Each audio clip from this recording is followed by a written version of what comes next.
My wife came downstairs and informed me that Donald Trump had stated that George Floyd would be looking down from heaven and be happy with the job numbers, that he'd be elated that the U.S. economy was back on a growth trajectory. And because I trust my wife, I took that in and I was momentarily appalled. What? He said that? If he said that, oh my God, that's horrific. And so later in the day, I went to C-SPAN and I watched Donald Trump's speech in its entirety.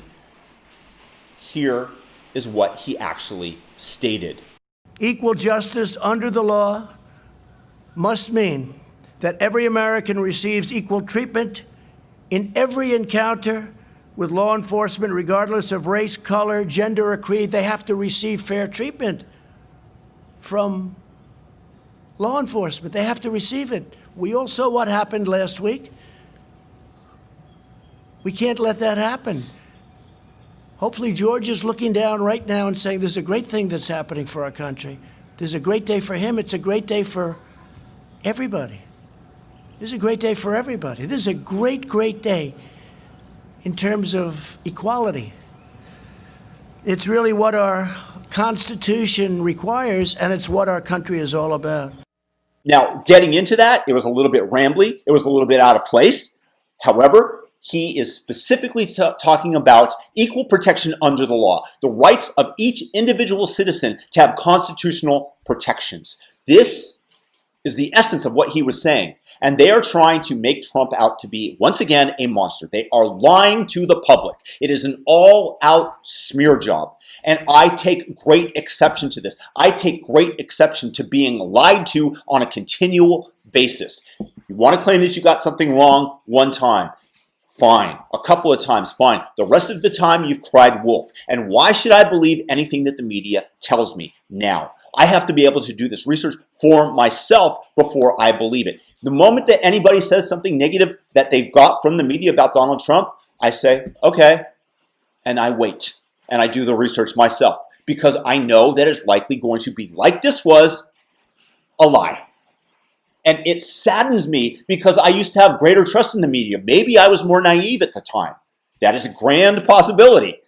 Created this narrative that the people that were protesting in front of the Michigan State House for the governor to reopen the state were terrorists, that they were grandma killers. Literally, the media stated grandma killers. And what did they do? Suddenly, George Floyd happens, and Governor Whitmer herself is marching with the protesters, all packed together. And worst of all, the nurses are sitting there applauding. They're applauding the protesters.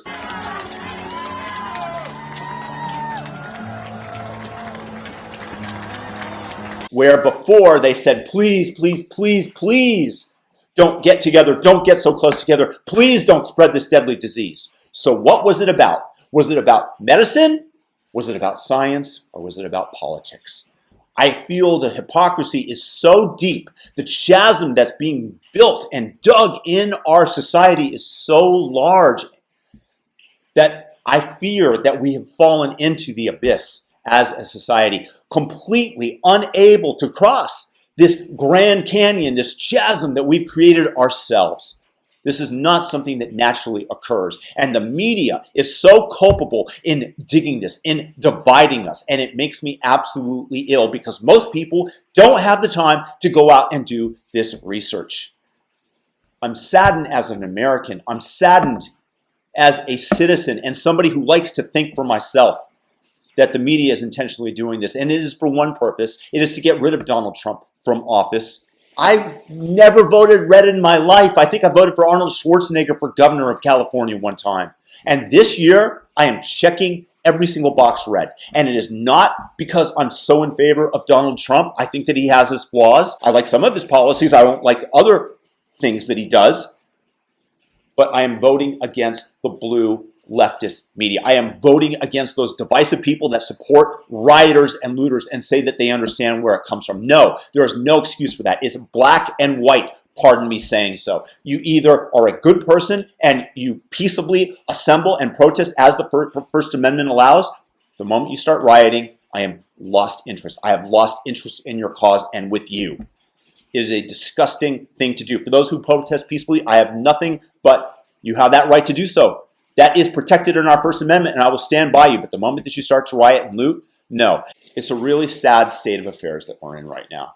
I'm very much saddened by it. But we as a nation, we have the ability to stand up to the bullies on the left. And the way that you do that, the way that you end this madness, is you vote red across the board. It has to be done. It has to send a message, because the left are the ones who are digging this divisive canyon, this divisive chasm between us. They have got the excavator and they are digging every single day deeper and throwing America in. Medicine. It's about the medicine when the Michigan protesters go out there. But when rioters go into the streets, oh, it's about social justice. Social justice? Social justice? How is it social justice? The number of people that have gotten killed, the number of policemen that have been killed. Is that justice? Is that justice for the individual? I want justice for George Floyd just like everybody else. But I do not appreciate when you go out and loot, when you riot, when you kill innocent people. And this is justified in any possible way? No, it's not justified in any way. And for all those people that are defending it, a pox on you. A pox on you for defending the looting, the rioting. It is horrible. It is horrific. And vote red, because you got to vote against this leftist dogmatic media. The institutions of our nations are being eviscerated by the leftists. And it's time to stand up. It's time to vote red. Vote red across the board. If you think that this might sway any one of your friends, then share this video with them. And feel free to subscribe and have a fantastic day. Peace and blessings.